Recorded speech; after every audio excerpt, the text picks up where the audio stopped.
Guys term 2 के weightage system को लेकर के ऐसी अपडेट आई है जिसको सुन करके मेरे भी होश उड़ गए हैं। तो आपका क्या हाल होगा, आई कैन इजीली अंडरस्टैंड। अभी जो डिमांड था, आपको पता है कि जो अभी तक फाइनल आउटकम निकल के आ रहा था वो ये था कि 30-70 का रेशियो के हिसाब से वेटेज सिस्टम तय किया जा रहा है सीबीएसई के द्वारा भी, और अभी तक तो यही था। हालांकि सबने डिमांड किया है, जिसमें हम लोग सबसे आगे हैं, कि बेट यानी कि बेस्ट ऑफ आइदर टर्म्स जो भी हो उसका रिजल्ट दिया जाए। लेकिन गाइज अभी ऐसा चीज आ गया कि मतलब होश समझ में मेरे नहीं आ रहा है कि भाई यहां कहा जा रहा है कि जो जिस तरह से रिजल्ट क्लास 10-12 का बनाया जा रहा है, जिस तरह से मार्क्स आएंगे, उसके बाद में टर्म 2 का वेटेज को खत्म किया जा सकता है। मतलब 50-50 सीबीएसई ने कहा था पहले कि 50-50% वेटेज होगा। सबसे पहले का बात तो यही था, आपको पता है। उसके बाद में बात उठा जब टर्म 1 में हजारों गड़बड़ियां, अनफेयर मींस, चीटिंग, दसों हजार चीज का गड़बड़ी पकड़ में आया, तो ये वाला निकल करके आया कि 30-70 रेशियो रहेगा, यानी कि 30% टर्म 1 का, 70% टर्म 2 का।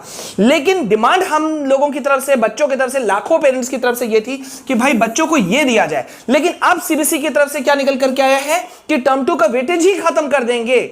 और वो रीजन क्या है आप सुनोगे तो आपको भी इतना ऑड लगेगा, इतना खराब लगेगा। पहले बोर्ड की ओर से टर्म 2 के वेटेज को बढ़ाने का निर्णय लिया गया था, लेकिन परीक्षा को लेकर के मिल रही प्रतिक्रिया के कारण इसे घटाया जा सकता है। अब रीजन क्या दिया गया है सीबीएसई की तरफ से कि भाई बच्चे जो हैं वो टर्म 2 एग्जाम में अच्छे से लिख नहीं पाए, क्योंकि कोविड की वजह से बच्चों का लिखने का प्रैक्टिस खत्म हो गया था, तो बच्चे लिख नहीं पाए, इसलिए टर्म 2 का वेटेज खत्म कर दो। अच्छे खासे टॉपर बच्चों का रिजल्ट गड़बड़ हो गया, मार्क्स खराब हो गया, उनको टर्म 2 से उम्मीद था, टर्म 2 में भी बहुत सारी गड़बड़ियां हुई।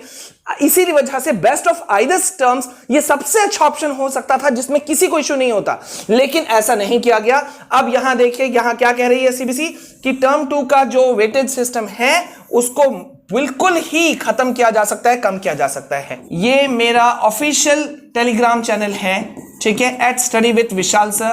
आप इसको भी ज्वाइन कर लो। अगर ट्विटर पे फॉलो करना चाहते हो तो @vishal_aryav। ठीक है, मिलते हैं नेक्स्ट वीडियो में।